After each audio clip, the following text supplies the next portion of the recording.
জেলা পুলিশের অভিভাবক আমাদের সম্মানিত নবাগত পুলিশ সুপার, তার কাছেই আমাদের বলার কথা। আসলে অনেক বিষয় আছে আমাদেরকে সব মজলিসে বলতেও হয় না, সেই বিষয়গুলো আমাদেরকে খেয়াল রাখতে হবে। আর যেহেতু আমরা সংবাদকর্মী, আমাদের বলার ক্ষেত্রে ভেরি মাচ স্পেসিফিকই হওয়া লাগবে আমাদের, সেক্ষেত্রে নাহলে পুলিশের কার্যকর পদক্ষেপ নেওয়ার ক্ষেত্রে সমস্যা হবে। যেহেতু স্যার বলেছেন যে আমার টেলিফোন বা আমাদের কোঅপারেশনের ক্ষেত্রে শতভাগ আমরা আশাবাদী, হয়তো ওনার বক্তব্যে আশ্বস্ত হয়েছি। এক্ষেত্রে আমার মনে হয় যে পর্যায়ক্রমে যেহেতু আমরা একসাথে কাজ করার সুযোগ পাবো, আমরা মনে হয় সেই সুযোগটা বা সেই ফিডব্যাকটা আমরা নিশ্চয়ই পাবো। আর আমাদের পক্ষ থেকে যেটা হবে হয়তো আমরা নিশ্চয়ই মানে যে ফর্মে বলার দরকার সেভাবে আমরা বলবো, কোনোটা টেলিফোনে, কোনোটা সরাসরি, কোনোটা মাধ্যমে, আমরা যেন সবাই পেশাগতভাবে সহযোগিতা পাই। আমাদের মূলত পেশাগত কাজ করার ক্ষেত্রে যদি কোনো রকম আমাদের বিপদে পড়ি, সেক্ষেত্রে তো অবশ্যই আমরা সহায়তা চাবো।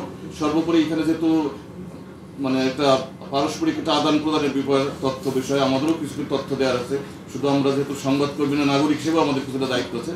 আমরা মনে হয় সেই জায়গা থেকে দায়িত্ব পালন করতে পারবো। এবং সর্বশেষ আবারও সবার পক্ষ থেকে আমরা পেশাগত সহযোগিতা চেয়ে শেষ করছি। আর আমি প্রেস ক্লাবের সভাপতি হিসেবে স্যারকে আমরা আমাদের প্রেস ক্লাবও ভিজিট করার আমন্ত্রণ জানিয়ে আমি আমার বক্তব্য শেষ করছি।